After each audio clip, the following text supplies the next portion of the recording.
You know that building, right? Yeah. What's the name of that building? One of the Twin Towers. Nope, not the Twin Towers in Chicago. What is that? Not the Burj Khalifa. That's in Dubai. You ever heard of the Willis Tower? No. Sears Tower? No. That's the Sears Tower, one of the world's tallest buildings. Really big. Really big. Do you think it would float in the water? You think it's too heavy to float? Would you guys agree it's too heavy to float? Okay, let me introduce you to this guy. That ship is no longer with us. They sold it for scrap. It took like 6 months, 9 months to break it down. But that was called the Seawise Giant, and it was an oil tanker. And because I got curious and I was like, I wonder what the biggest ship to ever sail was. This is it. This is how big. But look, it's floating. Now, I showed you the picture of the Sears Tower, Willis Tower.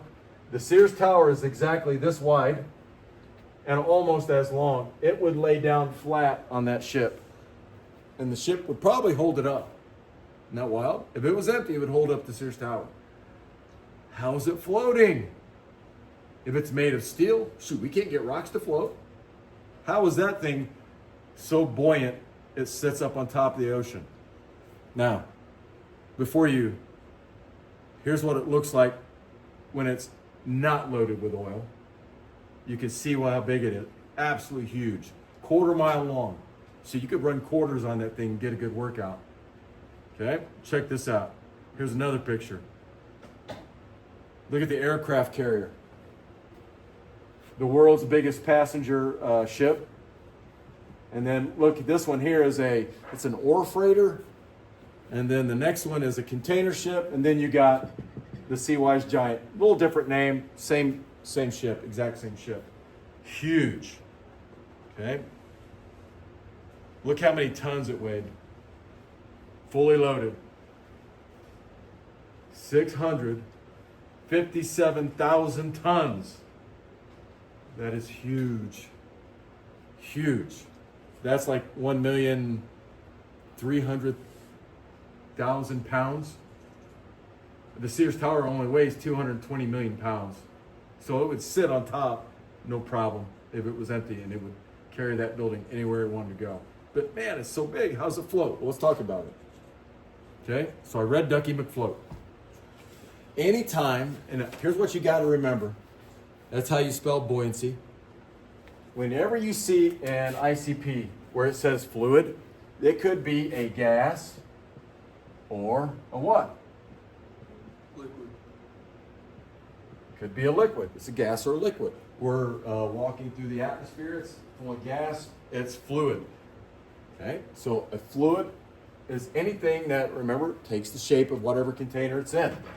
And so anytime you throw something in the water, even if it's a rock, there's a buoyancy that's trying to pick it up. Remember when we did the experiment where you were trying to figure out the specific gravity of certain minerals, rocks, and what happened to the weight of the rock when you put it in the water?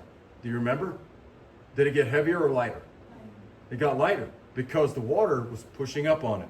That's called buoyancy. But the thing was, it sunk in the water, well, not only once because it's more dense, but it wasn't shaped the right way. And so anytime you put something in a fluid, there's always a upward force on it. Okay? And so if it's in a liquid, it'll sink. If it's heavier, if it's lighter than the liquid, what's it going to do? If it's heavier than the liquid, more dense-wise, what's it going to do? It's going to sink. If it's lighter, what's it going to do? It's going to float. Now, so the ability of a fluid to push up on an object placed in it, that's buoyancy.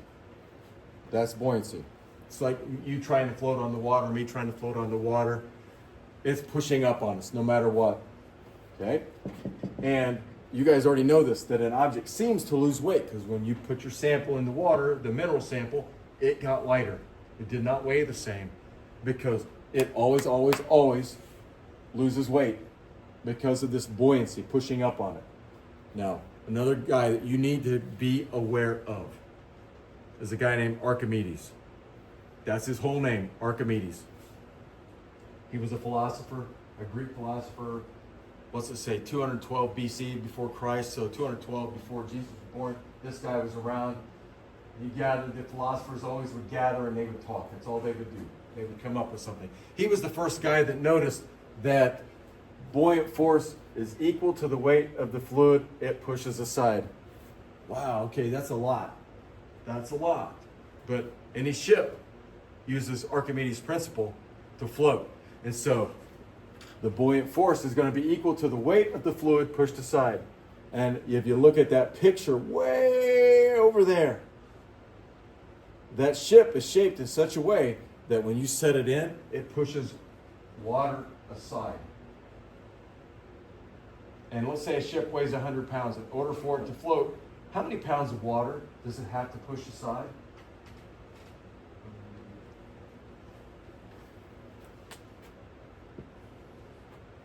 If a ship weighs 100 pounds, how much water does it have to push away pound-wise to float?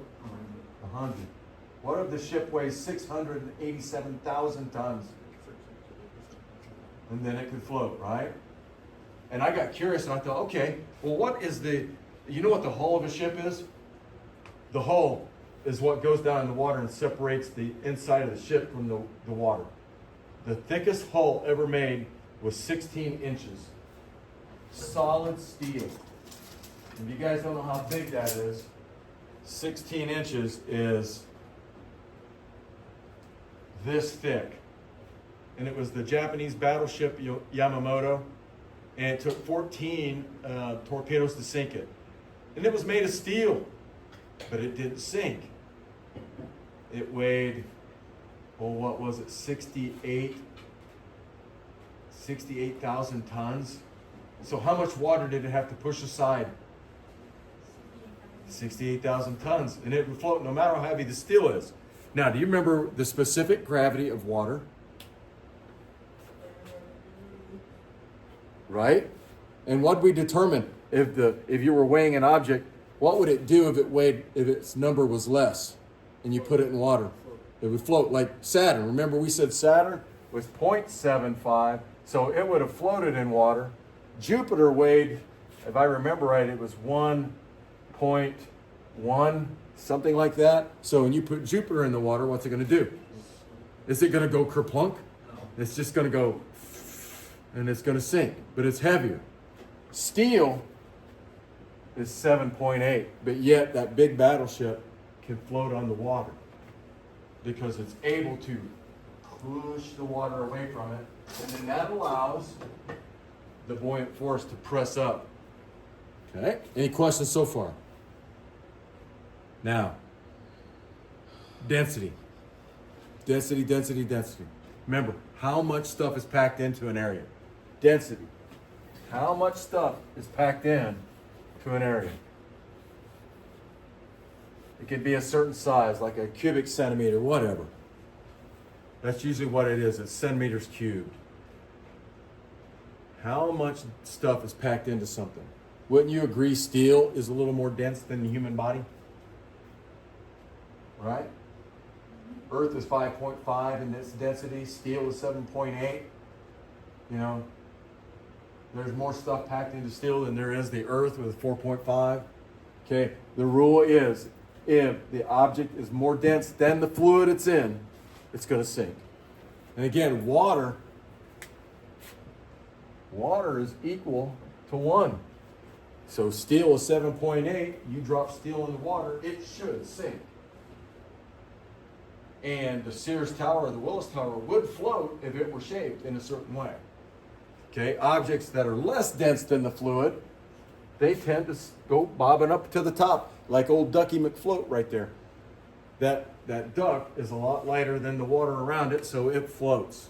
It's able to push enough water away that it floats.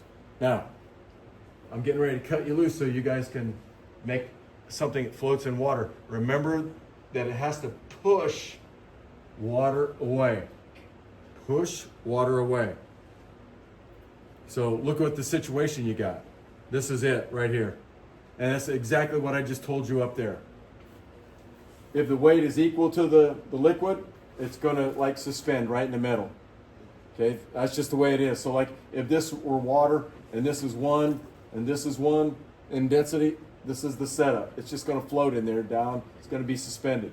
But if it weighs more than the liquid, it's going to sink. The buoyant force can't lift it. And then like a cork or a rubber duck, same thing. If the weight's not enough, it's able to push enough water away, and it's more dense. It's not as dense as the water. It's got to float. It's just a very common sense rule. Aren't you guys finding that ICP is more common sense than anything? That's all it is. So this is stuff that you guys have dealt with forever. You just never had to really think about it or talk about it or try to express it.